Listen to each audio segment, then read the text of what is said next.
जो यज्ञ होते थे उन यज्ञ का नियम था, यज्ञ में घंटा लगता था। वो यज्ञ की जैसी पूर्णाहुति होती थी तो यज्ञ का घंटा अपने आप बज जाता था, अपने आप बजता था, उसे बजाता कोई नहीं था, अपने आप बजता। आज यज्ञ का घंटा नहीं बजा तो युधिष्ठिर ने पंडितों से पूछा, ब्राह्मणों आपने यज्ञ करवाया पर ये यज्ञ का घंटा नहीं बजा। ब्राह्मणों ने कहा हमने तो यज्ञ अच्छा करवाया पर घंटा क्यों नहीं बजा, समझ में नहीं आया। तब इतने में ब्राह्मणों में से एक ब्राह्मण यज्ञाचार्य ने कहा, मुझे लगता है यज्ञ दो तरह का होता है, एक यज्ञ जो अग्नि में सांकल्य दी जाती है तो अग्नि देवता प्रसन्न होते हैं, और दूसरा यज्ञ वो कि भंडारा किया जाए और लोगों के मुंह में भोजन दिया जाए, वो यज्ञ भी प्रबल होता है। महाराज हमको लगता है यहां दोनों यज्ञ हुए, एक यज्ञ आहुतियों का, एक यज्ञ भंडारे का। मुझे लगता है भंडारे में कोई भूखा रह गया है, कोई भूखा है। अब वो भूखे व्यक्ति को ढूंढो।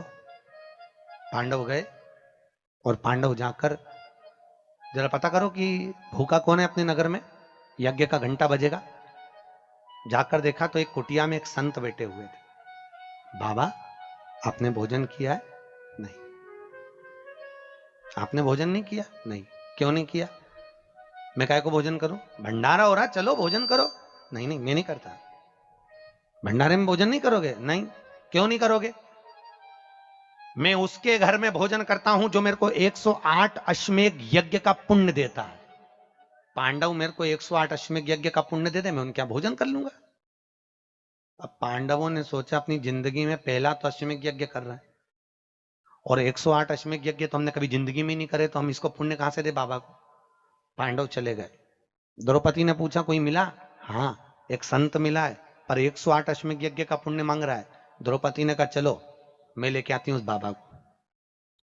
द्रौपदी गई, रथ लाया गया।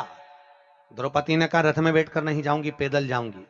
चप्पल लाई, द्रौपदी ने कहा नग्न पैर से जाऊंगी। नंगे पैर द्रौपदी उस संत के दरवाजे पर पहुंच गई।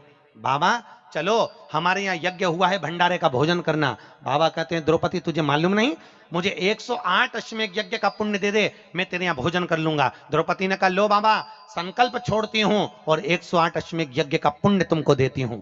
संत ने कहा द्रौपदी तेरे पति ने तो कभी पूरे यज्ञ नहीं करे, तूने कब कर लिए? द्रौपदी बोली बाबा मैंने सुना है मेरे कृष्ण के मुख से, जब कोई व्यक्ति अपने घर से निकलकर किसी संत के दरवाजे पर, किसी कथा के पंडाल में, किसी मंदिर पर, किसी तीर्थ में पैदल पैदल जाता है, जितने कदम चलकर जाता है उतने अश्वमेध यज्ञ वो अपने जीवन के कर लेता है। महाराज उतने अश्वमेध यज्ञ वो अपने जीवन के करता है। और द्रौपदी ने कहा बाबा मैं तुम्हारे दरवाजे पर चलकर आई हूं, 18,000 कदम मैं चलकर तेरे दरवाजे पर पहुंची हूं, उसमें से 108 अश्वमेध यज्ञ तुमको देती हूं।